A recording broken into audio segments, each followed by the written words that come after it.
Dear student, class 7 Urdu subject है हमारा। उर्दू में आज हम पढ़ रहे हैं सबक जो हमारा था वो था श्रीनगर से करगिल तक। उसी को आगे बढ़ाएंगे। पेज नंबर 70 पे लिखता है कि द्रास में दर्जा हरारत सर्दियों के मौसम में -45 डिग्री गिर जाता है।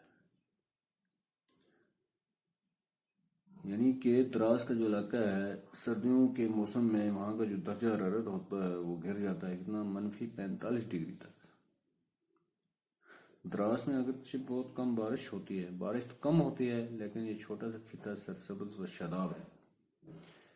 क्या है? हरा भरा है। यहाँ पर जदीद तरज के मुतअद्दिद फार्म नजर आते हैं। यहाँ ऐसे मकानात तामीर हुए हैं जो शमसी तवानाई से गर्म रहते हैं।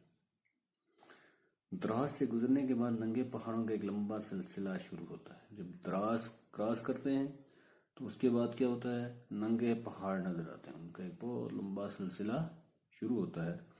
शाहरा दरियाए द्रास के किनारे किनारे होती हुई खुरबू नाम के गांव से गुजरती है। शाहरा यानी ये कौमी सड़क है वो क्या है, वो दरियाए द्रास जो है उसके किनारे से होती हुई खुरबू नाम के गांव से गुजरती है। दूर चोटियों पर जब गुरूब होते सूरज की किरणें पड़ती हैं तो ऐसा लगता है कि जैसे सारे पहाड़ पर सोने की चादर छा गई है। तो ऐसा खूबसूरत मंजर होता है जैसे कि सोने की चादर पहाड़ों पे छाई हुई है। ऐसे ही हैरत अंगेज कुदरती नज़ारे देखते हुए हम शाम के वक्त करगिल पहुंचते हैं। ऐसे ही चंद नज़ारे जो हैं हम दिन भर देखते हैं, तो देखते ही देखते शाम के वक्त हम कहाँ पहुंच जाते हैं, करगिल में। कहाँ पहुंचते हैं? करगिल में। लेकिन बाद अगर करगिल लद्दाख का सबसे ज्यादा आबाद और बारौनक कस्बा है। कौन सा? करगिल। ये कस्बा नंगे पहाड़ों और तंग पथरीली वादियों के दरमियान बहने वाले दरियाए सुरू के किनारों पर आबाद है। कहाँ आबाद है? दरियाए सुरू के किनारों पर। इसीलिए इसे सरवीली भी कहा जाता है। और उसको क्या कहते हैं? सरवीली कहते हैं। करगिल की ऊंचाई सतह समुद्र से तकरीबन 2750 मीटर है। कितनी है? 2750 मीटर है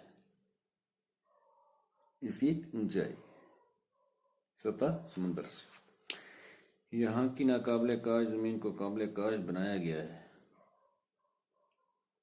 करगिल की आबादी कई हजार के करीब है। करगिल की जो आबादी है वो कई हजार के करीब है। श्रीनगर ले शहरा करगिल कस्बा के बीचों बीच गुजरती है।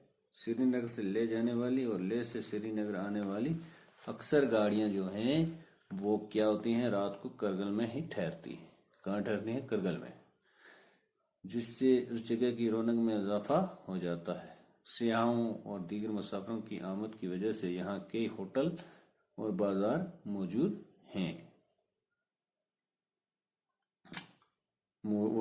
वजूद में आ गए हैं, जिसका असर यहाँ की मायशत पर भी पड़ा है। कहते हैं कि यहाँ कई होटल वगैरह जो वजूद में आ गए हैं, उससे उनकी जो मायशत है उस पर बहुत बड़ा असर पड़ा है। असर पड़ा है। देखिए यही है आज का हमारा ये सबक। आगे इसको बढ़ाएंगे कल। बाकी अस्सलाम।